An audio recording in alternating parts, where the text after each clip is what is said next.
Hello there! In this video I want to present to you how I built up my first one-by conversion of a vintage mountain bike. And I want to share with you what I learned along the way. This here is an early 1990s Anlen Sable, an elevated chainstay mountain bike. I bought it for 30 euros in Munich and it was in a very worn and bad condition, especially the drivetrain, which was barely usable anymore, as it was full of stiff and dried old grease. Apart from that, there were a lot of good XT parts on the bike, and except for the wheel set, everything was original.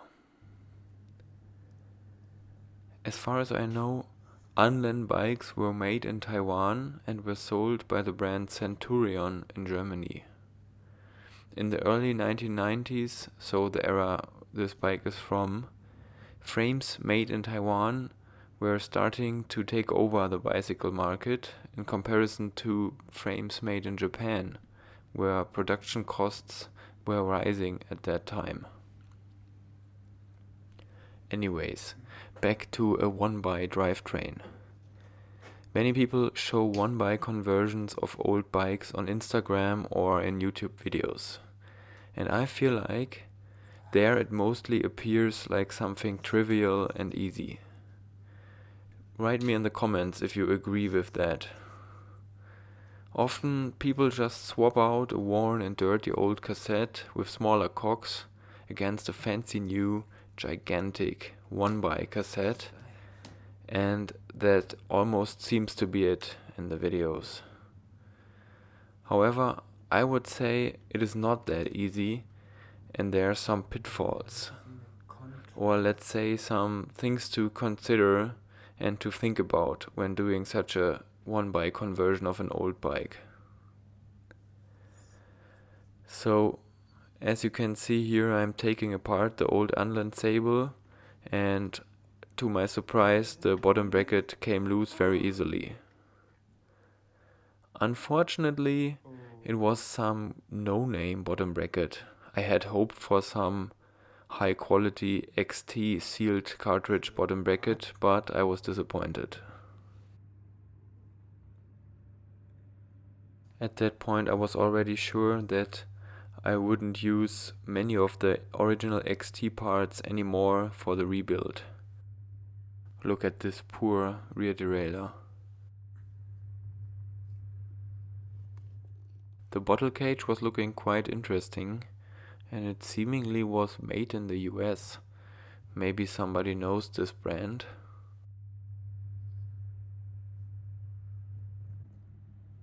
This dried down old grease was so hard to remove.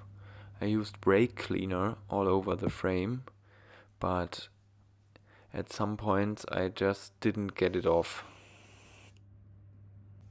Tange Prestige, if I'm not mistaken, was one of the highest quality and lightest steel tubings in the late 80s and early 90s.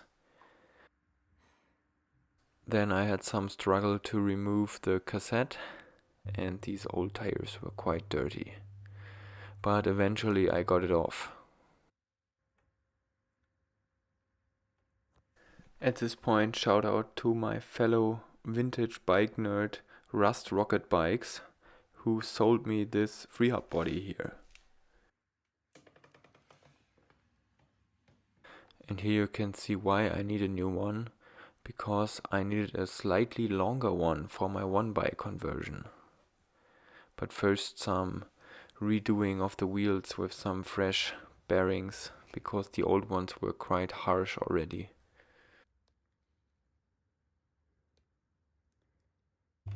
Unfortunately, the original owner had replaced the original wheel set of the bike with some very cheap one. As you can see here, even the cover of the bearings was bent very easily. So in here you can see where the freehub body goes on, and a longer freehub body is often the first thing you need for a one-by conversion of an old bike. because the early free hub bodies were like 3 millimeters shorter to accommodate a maximum of 7 sprockets. And to use a larger cassette, you need a free hub body that accommodates 8 to 10 or 11 speeds. So I put the new one on and directly ran into the first problem. The axle was off center. So the old axle, as you can see here, had a shorter end here on the right side than on the left side because of the now longer free hub body. So what I did was moving all the washers a bit on the left side to also have some more space here on the right side. And that problem was solved. Then I inserted the wheel with the new free hub body in the frame and everything looked good. This frame here accommodates 130 and 35 millimeter rear wheels. And as you can see, also the rear wheel was still quite well centered. So then I was excited to put the new 8-speed cassette on there with a very large biggest cock of 45 teeth. As you can see here, it fits perfectly.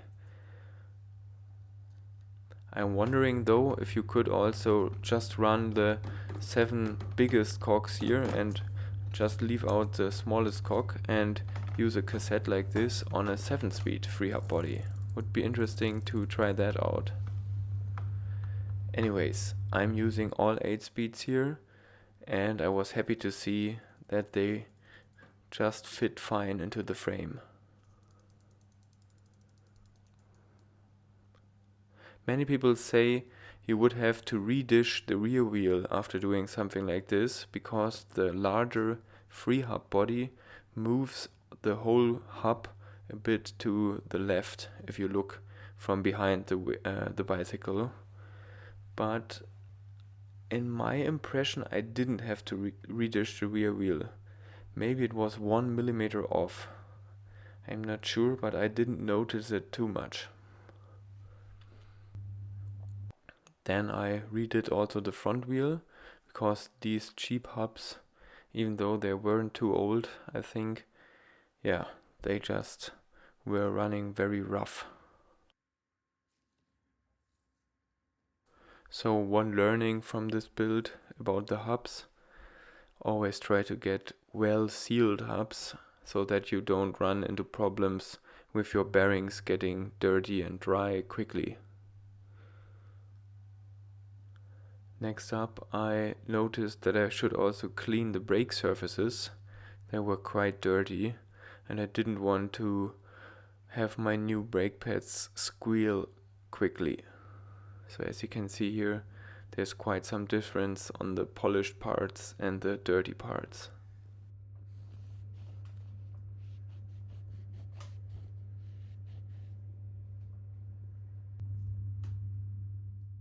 Very nice. I love a shiny brake surface. Next up, it was time to install the new rear tire.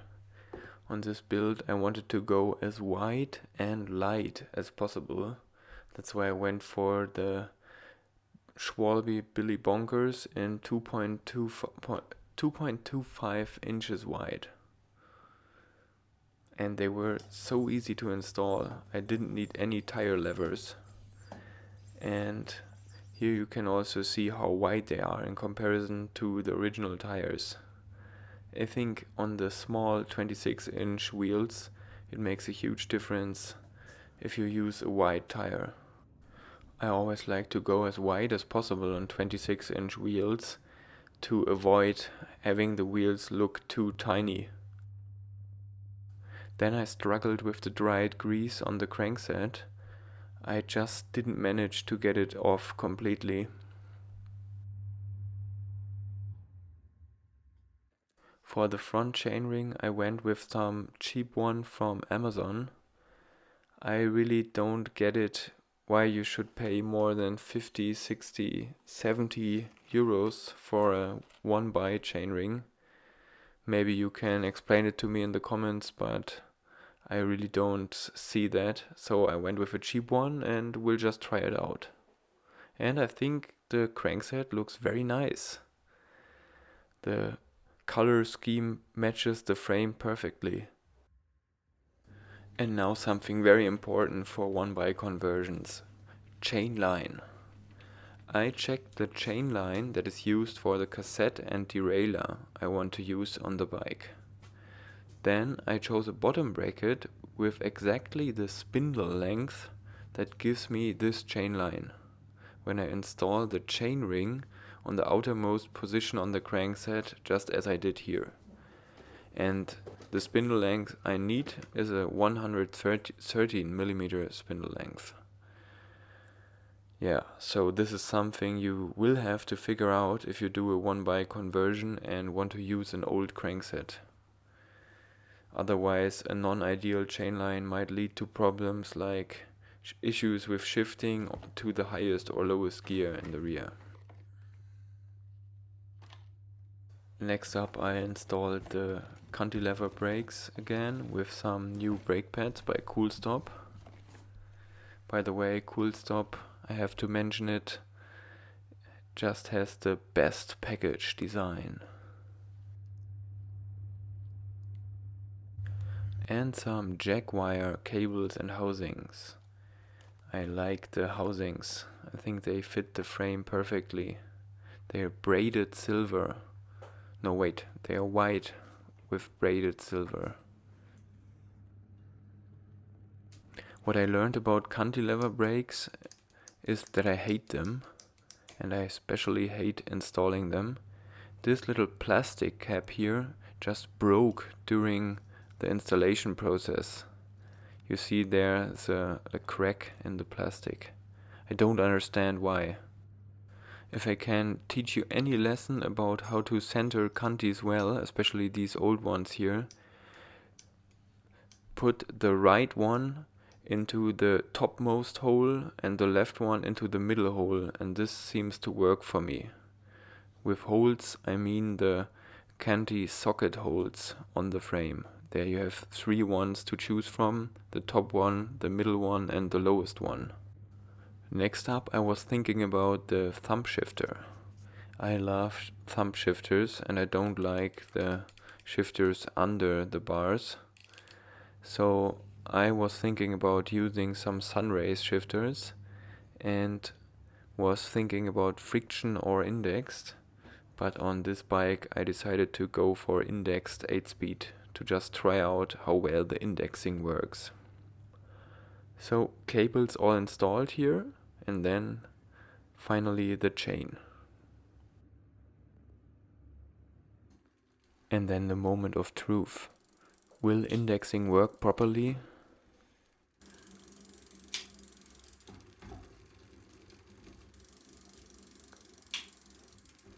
After some fiddling around, I can tell you, yes, it works at some point.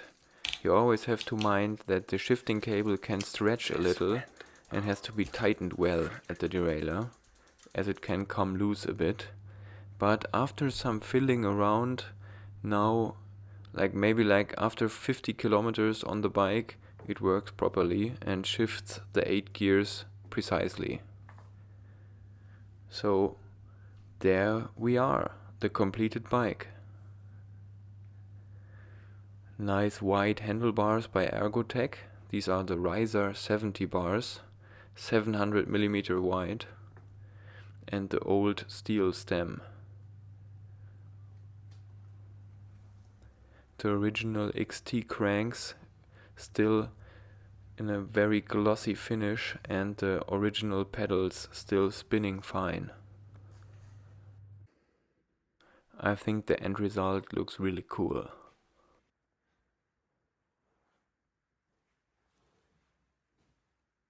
And then it was time for a test ride. So as you can see here, I took the bike on the local train with me to do a little part of my commute with it from Ismaning to Tum Garching. I think the completed bike looks really cool, and I like this elevated chainstay design. I think this design was only there for 1 or 2 years in the early 90s and then disappeared again. Yeah, but I think it has something to it.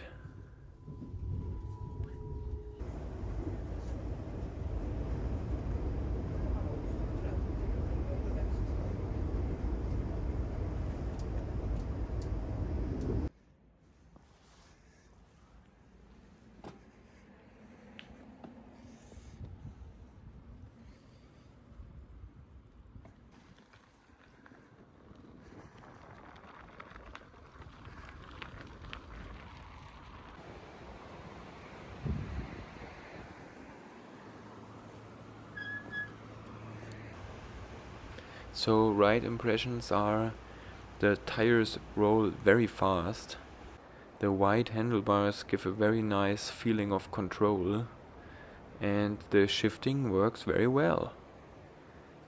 Although the brakes modulate well and have quite some power, with the rear one I can block the rear wheel. A little highlight for me are the Diacomp SS6 brake levers. I directly bought them in Taiwan, where they are also made, and brought them back home, and I love their looks and lever feeling. I think you get a good leverage on the brakes with them.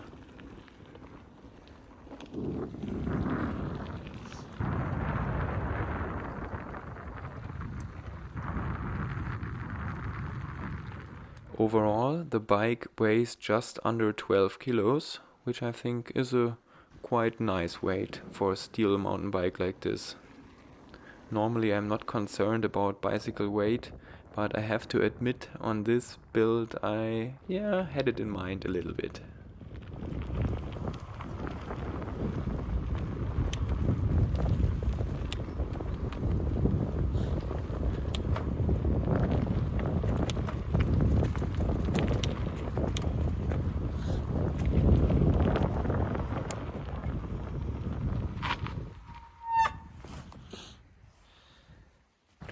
Alright, and now we are slowly coming to an end for this video, and here are my most important learnings again for doing a 1x conversion.